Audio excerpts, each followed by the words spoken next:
जीअं लतीफ़ जी ॿोली। ऐं असांजे लाइ हीउ ॾिहाड़ो हिकु ईद जो ॾिहाड़ो हूंदो आहे, सिंधी कल्चर डे।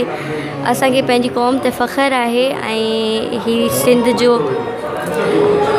सिंध जो कल्चर डे, हीअ अजरक असांजी शान आहे। सो ऐं मूंखे इलाही ख़ुशी पई थिए अॼु जेको हिते प्रोग्राम रखियो वियो आहे, हिन में सिंध जा तमामु सुठा आर्टिस्ट आहिनि ऐं उन्हनि में मां नाचीज़ बि आहियां। सो थैंक यू, तव्हां सभिनीनि जी मां शुक्रगुज़ार आहियां। अच्छा, सोच टीवी उन्हनि जी मां शुक्रगुज़ार आहियां जेके असांजे प्रोग्राम में मौजूदु आहिनि ऐं असांजे आर्टिस्ट उन्हनि जे हाल वाल कनि था। सो मूंखे ॾाढो सुठो थो लॻे।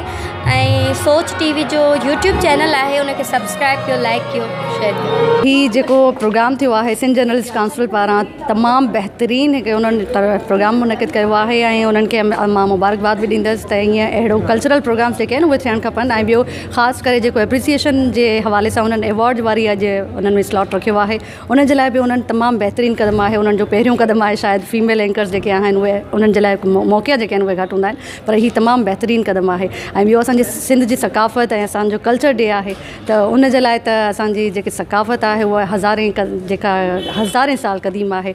उन जे लाइ असां जेतिरो सेलिब्रेट कयूं था त तयारियूं असां जेके आहिनि उहे असांजो जारी आहिनि ऐं इहे जारी रहंदियूं। आख़िरी मरहलनि में आहिनि, बिल्कुलु आख़िरी पसा आहिनि असांजे ही जेके आहिनि एकता जो तैयारियूं आहिनि। की तरफ से ये बहुत अच्छा प्रोग्राम चल रहा है और बहुत मज़ा आया। हम यहाँ पर आए हैं, काफ़ी इन्जॉय कर रहे हैं और बहुत काबिश है इन लोगों की, यहाँ पे बड़ी मेहनत की इन्होंने इस प्रोग्राम को सजाने में और बहुत मज़ा आ रहा है। Thank U.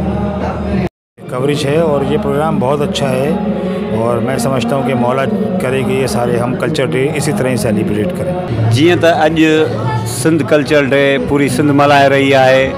सिंध जे कुंड कुर्छनि मां, सिंध जे हर शहर मां सिंधी पंहिंजे रंगनि सां, पंहिंजे कलरनि सां, पंहिंजी ॿोलीअ सां पंहिंजे कल्चर खे प्रेज़ेंट करे रहियो आहे।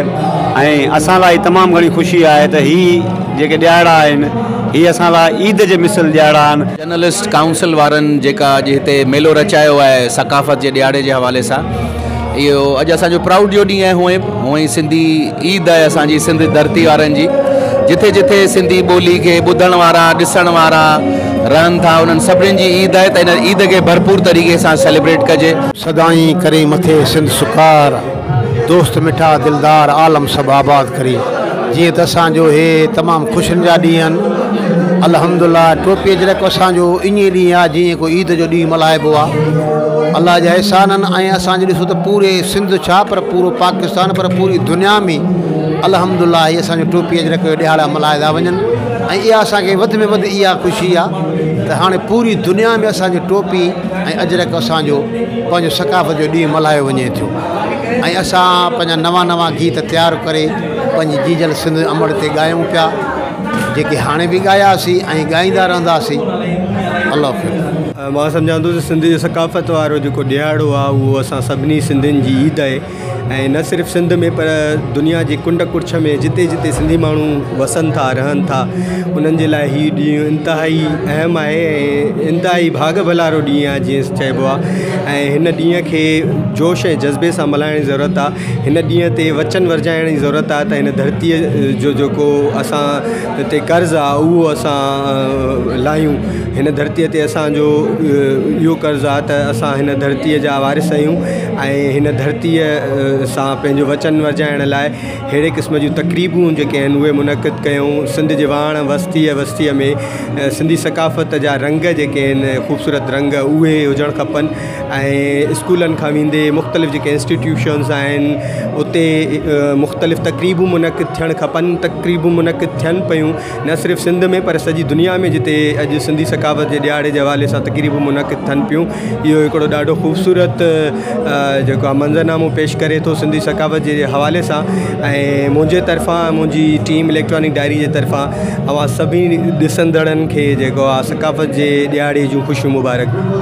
काउंसिल हर साल इहो प्रोग्राम मुनक़िद कंदी आहे ऐं असांखे ख़ुशी थींदी आहे त कल्चरल प्रोग्राम में न सिर्फ़ु पॉलिटिशियन ब्यूरोक्रेट्स आम पब्लिक शागिर्द ऐं उनखां अलावा मुख़्तलिफ़ यूनिवर्सिटियुनि जा जेके आहिनि प्रोफेसर्स स्टूडेंट वकील सभु शरीक हूंदा आहिनि। असांखे तमामु घणी ख़ुशी थींदी आहे ऐं इहो प्रोग्राम असां हर साल मुनक़िद कंदा आहियूं सिंध जर्नलिस्ट काउंसिल जे प्लेटफॉर्म ते। हूअं त असांजा सहाफ़ियुनि जा प्रोग्राम थींदा रहंदा आहिनि पर हीउ पब्लिकली इवेंट हूंदो आहे, तमामु घणी पब्लिक शिरकत कंदी आहे, असांखे तमामु घणी ख़ुशी थींदी आहे। अॼोको प्रोग्राम बि कामयाबु प्रोग्राम आहे ऐं काफ़ी डिग्निटीज़ इन में शरीक थिया आहिनि। उनखां अलावा काफ़ी पार्टिसिपेशन रही आहे इन प्रोग्राम में। सिंध जर्नलिस्ट काउंसिल हमेशह जीअं हिन साल बि जेको आहे उहो असां जेको मंच रचायोसीं उन में नाले वारनि सिंगर्स अची परफॉर्म कयो, न सिर्फ़ु सहाफ़ी बिरादरी पर ॿिया जेके ऑडियंस आहिनि उहे अचनि था। इन सां तमामु घणी असांखे ख़ुशी मिले थी। ऐं हिन दफ़े असां हिकिड़ो फ्लेवर जेको आहे उहो ऐड कयो आहे, उहो आहे अवॉर्ड जो। त उन में असां उन्हनि सहाफ़ियुनि खे, उन्हनि एंकर्स खे ऐं उन्हनि सोशल एक्टिविस्ट खे यादि कयो आहे, उन्हनि खे एप्रिसिएट कयो आहे उन्हनि बोर्ड वारे माहौल दौरान। छाकाणि त ॾुखियो वक़्तु हो त उन दौरान उन्हनि तमामु सुठो परफॉर्म कयो आहे। हे जेको कल्चर डे प्रोग्राम असीं मल्हाए रहिया आहियूं कराचीअ में, इन हवाले सां ही प्रोग्राम अक्सर करे थींदा रहनि पूरी सिंध में कल्चर जे हवाले सां, त अञा वधीक इम्प्रूवमेंट ईंदी। ऐं हिन प्रोग्रामनि में जेको रंग असांजो रिच रंग आहे कल्चर जो उहो रखियलु आहे। त असांजो इहो ई अर्ज़ु आहे सभिनि खे त ही प्रोग्राम मोहबत ऐं पुरज़ोक सां मल्हायो वञे, जीअं हिन में हिकिड़ाई ऐं मोहबत ऐं प्यार प्रेम जो दर्स थो मिले ऐं पंहिंजो कल्चर डे जेको आहे सो सदाईं मल्हाईंदा रहियूं। साल बि जेको सकाफ़ती ॾिहाड़ो आहे उहो भरपूर नमूने मल्हाइजे। तव्हां ॾिठो त सिंध जा जेके चूंड सहाफ़ी हुआ सिंध जे मुख़्तलिफ़ ज़िलनि मुख़्तलिफ़ शहरनि मां ॻोठनि मां हिते पहुतल हुआ वॾे तइदाद में जेके सहाफ़ी पता उनखे न रुॻो हीउ जेको सकाफ़ती ॾिहाड़े हवाले सां एंटरटेन कयो वियो पर एवॉर्ड बि ॾिना हुआ। तव्हां ॾिठो त जिन बरसाति मुतासिरनि जी मदद कई, जिन बरसाति खे बहितर नमूने कवरेज कयो, उन्हनि खे बि हिते असीं एवॉर्ड ॾिना। असीं सम्झूं था पिया त हीउ जेको ॾिहाड़ो आहे उहो न रुॻो सिंध जर्नलिस्ट काउंसिल जो, न रुॻो सहाफ़ियुनि जो, पर पूरी सिंध जो ॾिहाड़ो आहे।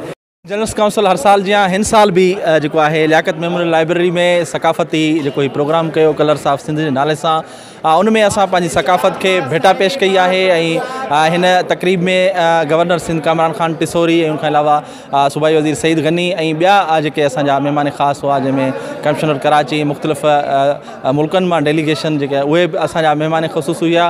ख़ासि तौर ते इन प्रोग्राम में सकाफ़ती रंग हुआ, जंहिंमें असांजे सूफ़ी फ़नकारनि जेको आहे ऐं क़ौमी राॻियनि क़ौमी गीत पेश करे भेटा पेश कई आहे। ऐं कल्चर डे जेको मल्हायूं असां सिंधी ॿार जेके पाण में इंशाल्लाह गॾिजी गॾु मल्हाईंदासीं ऐं अहिड़ा ई सकाफ़ती प्रोग्राम जेके बि हूंदा आहिनि इंशाल्लाह असां गॾिजी मल्हाईंदासीं। सिंधी ॿारनि खे जेके बि असांजा सिंधी ॿार नाज़रीन ॾिसण वारा आहिनि उन तरफ़ां वरी मुबारक महिरबानी।